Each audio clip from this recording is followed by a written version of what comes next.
Greetings, salutations. Sorry it's been so long since I put up a video. Oh God, where to even begin? Well, I could start off with the overtime. I got the check for that overtime. I did not get what I was supposed to get in the hour, and the other guy working didn't either. Got 60 cents less than we were supposed to get, which is ridiculous. 60 cents an hour? You're going to cheap us out of 60 cents an hour for overtime? I mean, really? Is that what we're going to... I couldn't believe it. Just so aggravating. You know, you try to do good for the company and then they just shortchange you. And actually, I don't think it's the company. I think it's my area supervisor. She's a real...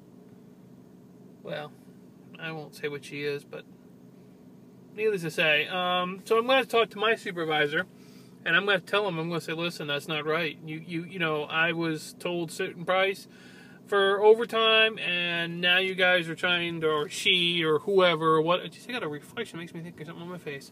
It's got, you know, that's just ridiculous to cut somebody out like that, 60 cents an hour, just to be cheap. God, that aggravates me to no end. So I'm also going to tell him, listen, from now on, I'm not taking the overtime. I'm not going to work overtime and then get cheated out of the money I'm supposed to get for it. That's ridiculous. You're not going to pay the money you offer for overtime. I ain't going to work it. I worked 18 days straight. The other guy did 20, I think. 20 days straight. We busted our butt to do that special assignment. And then they shortchange you. I mean, really? Really? I've been here 2 years, no raise, no nothing. And they're going to shortchange me. Ain't going to happen anymore. I ain't going to do that. I'll just stick with my regular hours. They can find somebody else to fill in because that's just not right. And then I called and talked to the secretary that's at this little office that the area supervisor has. She was a nasty old thing. God, I was trying to get a piece of paper for deposit, direct deposit into my new bank account. And my supervisor here said I got to call this lady. So I called her and she's like, oh, he's got the paperwork. You need to fill it out and I might send it into corporate. Whoa, really? Nice people skills there. And you're the one answering the phone. It's just like, just so. And then I called about my scooter. I could get into what was said on the thing, but to be honest with you, I'm not very proud of the language I used. I ended up talking to the manager of the place, and he just smirked and kind of giggled. Sorry, Mr. Reed. That's just the way it rolls. They refused to do anything for my scooter unless I bring it to them. Now, when I bought this scooter, I told them I don't have any way to bring this in. And they said, no worries, we'll come get that thing for any service-related items you have. We'll take care of you. Now, oh, we don't do that. We would never offer that to anybody. We certainly wouldn't have told you that. And then they got it from their other branch, which is a few cities over. So now they're trying to tell me, oh, we're not really an authorized dealer of that. You got to go to the other branch. I'm like, you brought it from the other branch over for me. So I call the other branch. They're like, I got no idea what you're talking about. If they sold it to you, they're responsible for fixing it. Back and forth. Finally, I got so mad I threw my phone, my iPhone, and I slammed my fist down on the desk. I think I might have put a small crack in my desk. And my blood pressure was sky high. I was mad. Some of the language that came out of my mouth was not good. And so I'm really, really upset about that. Yeah, I could try to take it to court, and I could try to sue them. Meanwhile, Pearl sits there not working, collecting dust. And I don't get the rider. And if I go to court, who knows how long it's going to take. It's probably going to cost me way more than it would be just to get the stupid thing fixed. I've been looking. There's 2 places locally, and I mean right in the same town as me, that do repair work for mopeds. One of them says he comes to you. So I'm going to call about those and get it fixed. And just thinking about it's making my blood pressure go up. God, so mad. So mad. I really can't recall ever being that. If they weren't 45 to an hour away, I'd have drove up there and I probably would have just smashed that manager's face in.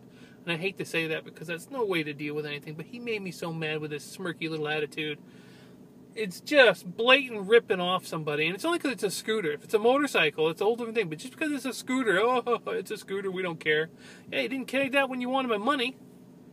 So that really upset me. I mean, and that upset me for a while, too. It took me hours to get my blood pressure down and literally not get in a car, go over there and raise some serious hell at that place. But that's not going to do any good. So I'm going to focus on trying to get it fixed locally, and lesson learned. You just get screwed no matter what you do. There's no customer service on anything anymore. So that really sucks. So I got kind of a problem with them. Then I got the problem with the lady about getting direct deposit, which is the most ridiculous thing I've ever heard in my life for this company. And then, of course, got shortchanged in my overtime. And of course, old Uncle Sugar took out a nice chunk of that as well. So by the time that those things had occurred on my days off, I was not in a very good mood. I come to work last night, starting a 4-day run on patrol, and then ended up having a domestic. Now, I'm not going to get into the full what was done or anything, because that's not really the important part. He says she jumped in front of the car. She says he hit her with a car. I show up. She's all scuffed up. She's got a big cut in the back of her head. Blood's pouring out. And I'm like, I got to call 911. She's like, oh, no, don't do that. I don't want to. I was like, I don't have a choice. I cannot leave you with an open cut on the back of your head, bleeding. That's not going to work. First of all, I'd be fired. Second of all, who knows what happens to her? Head injuries are very tricky. So I ended up calling 911. A huge amount of people show up. Paperwork like you read about. I do not get paid enough for dealing with that. People think security guards just sit around and do nothing. I deal with the same crap that police officers do, and I get way less. I got no support. I got no backup, and I'm still out there in the trenches. Every time something like this happens and the police shows up, I always get the same thing from them and the EMT officers. Oh, you couldn't pay me to do this job. You guys don't get enough for it. No, really? Tell me about it. And then they shortchange you when you do overtime. Anyway, to treat myself, I bought a new phone. Yes, I did. I said, screw it. I've had this phone for 2 years. I deserve a new phone. So I got myself the Galaxy Mega. 6.3-inch screen. Huge. It's actually almost a tablet size. And I'm looking forward to it. And that's my gift to me for putting up with all that crap. So anyway, the good news, phone's coming. Better news, the fiancée is still here. She hasn't left, which I'm very excited about. Even though we are really getting down to about 4 weeks now, so that kind of sucks. But she's still here, and that's all that matters. In my world, anyway. So those are my happy moments. My fiancé and my phone. And I'm still here. I'm still doing my job, but I'm gonna have to remember not to do the overtime anymore, because that's ridiculous. I've never worked any place where they shortchanged you. And I knew she was gonna. I knew it. I said at the time, she's gonna shortchange me somehow. And even the other guy said, no, they wouldn't do that, would they? Sure enough, not only me, him. And he's already talked to the supervisor and expressed his opinion about that. But I'm going to express mine, because they need to know that's not right. You don't do that to people that show up and do their jobs. I've got 18 plus years experience in security, and I'm not making nearly as much money as I should. But then to shortchange me in overtime, I wasn't as mad about that as I was about the scooter. So the scooter thing really, that pushed me over the edge. That really, really upset me. But it is what it is. I'll deal with it. And lesson learned. From here on out, I'm not going to trust anybody with my money from now on. I've been getting really, really screwed over when it comes to money here in the last couple months, and I'm done with it. From now on, it's, we're gonna play it a little differently. Anyway, I hope things are going well for you guys. Hopefully you're having a better week than me. Well, like I said, new phone, fiance's still here, so I am not complaining. It's a new week, starting another day or so, because today's Saturday when I make this video, so we'll see what the new week brings. Alright guys, I'll talk at you later.